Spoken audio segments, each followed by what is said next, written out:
మంచి బిజినెస్ అనేది రన్ అవుతుంది. ఇంకోటి ఏంటి అంటే మీకు ఒక 10-20 రూపీస్ తగ్గించే ఇస్తాను నేను. అంటే మరి 10 అంటే అది ఎంత అనేది నేను తర్వాత పర్సనల్గా నేను క్యాలిక్యులేట్ చేసుకొని నేను చెప్తాను. ఇది కూడా మీకు ఒక మంచి బిజినెస్ ఆపర్చునిటీ అనుకోవచ్చు.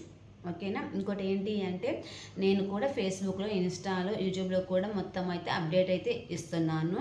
సపోర్ట్ చేద్దాం అనుకున్న వాళ్ళు సపోర్ట్ చేయండి అబ్బా. ఇంకోటి ఏంటి అంటే డైలీ మన దగ్గర కనుక పర్చేస్ చేసే వాళ్ళకి 10% డిస్కౌంట్ కూడా ఇద్దామని ఒక ఆలోచన అయితే ఉంది. అంటే డైలీ కొనాలా అనుకోవచ్చు. డైలీ కాదు అండి, కనీసం మంత్లీకి ఇంత పేమెంట్ అని ఉంటుంది. అంటే ఇప్పుడు ఫర్ ఎగ్జాంపుల్ చికెన్ ఉంది, 1 కేజీ తీసుకున్నారనుకోండి, అది ఆల్రెడీ మనకి 1000 రూపీస్. అలాగా ప్రాన్స్ పికిలు, తర్వాత ఫిష్ పికిలు, ఈ 3 వీటి మీద ఒక 5000 ఎవ్రీ మంత్ కనుక